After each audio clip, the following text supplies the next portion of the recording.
अण्णा नमस्ते.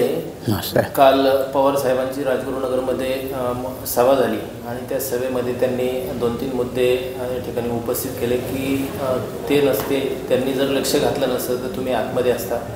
गुंडगिरी परत दहशतवाद हा चाकण MIDCमध्ये होतो असं त्यांचं म्हणणं आलं.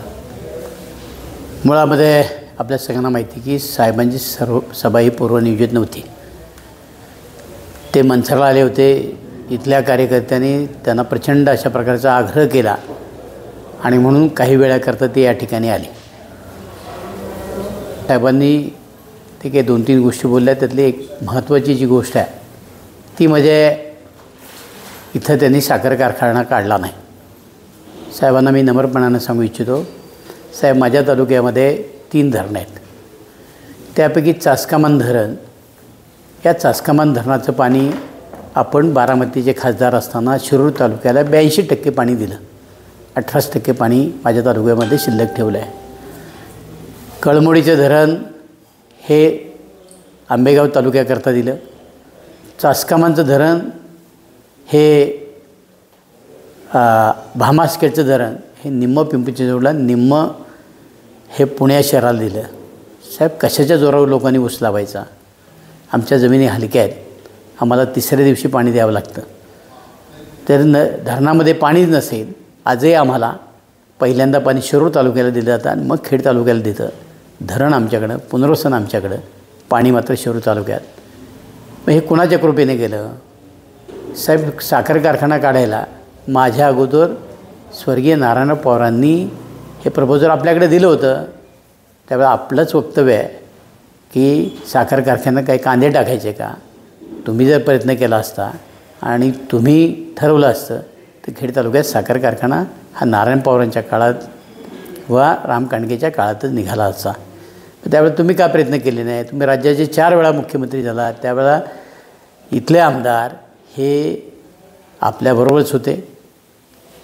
अलीकडच्या काळामध्ये मी आमदार झाल्यापासून या परिसरामध्ये इंडस्ट्री आली आणि शेती कमी झाली आणि इंडस्ट्रीकरता जागा जास्त गेली.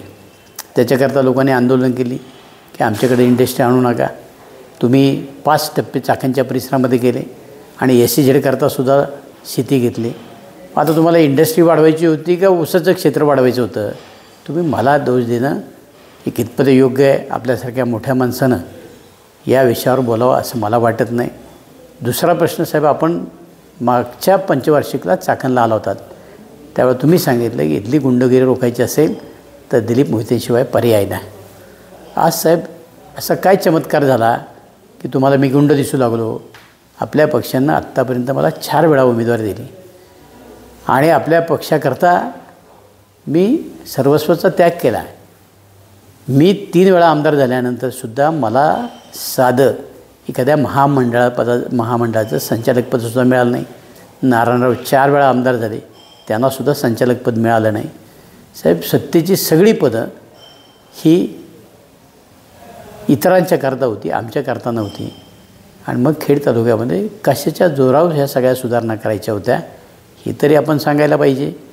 आपण बोललात मी लहान माणूस आहे, लहान कार्यकर्ता, आपण फार मोठे आहात, पण कुणाच्या तरी सांगण्यावरनं आपल्यासारख्या मोठ्या माणसांना बोलावं हे मला अपेक्षित नव्हतं. राहिला मुद्दा, आपल्याला माहिती आहे की माझ्यावर खोटी केस उद्धव ठाकरेंच्या सांगण्यामुळे झाली मराठा मोर्चाची. कारण त्यांच्या उमेदवाराला अडचण येत होती. त्यांनी 1 वर्षानंतर दीपक केसरकरच्या माध्यमातून ती केस माझ्यावर लादली. मी आपल्याकडं फक्त मदतीची मागणी केली, आपणही मदत केली, याबद्दल माझ्या मनात कुठलीही शंका नाही. पण त्यावेळेला तुम्ही माझे नेतेच होता, आजही माझे नेते आहात. आणि नेत्याने कार्यकर्त्याकरता जर एखादं काम केलं तर तुम्ही जर आता असं म्हणत असाल की बुवा मी जर नसतो तर जेलमध्ये गेलो असतो. साहेब मी मराठा समाजाकरताच त्या ठिकाणी मोर्चा काढला असता आणि आज अनेक लोक जेलमध्ये मराठा समाजाकरता गेले. मी गेलो असतो, मला त्याच्यात काही दुःख वाटलं नसतं. परंतु तुम्ही लोकांना सांगायला पाहिजे होतं की मराठा मोर्चाची केस दिलीप मोहितेवर झाली, त्यावेळेला मी मदत केली. माझं काय चुकलं?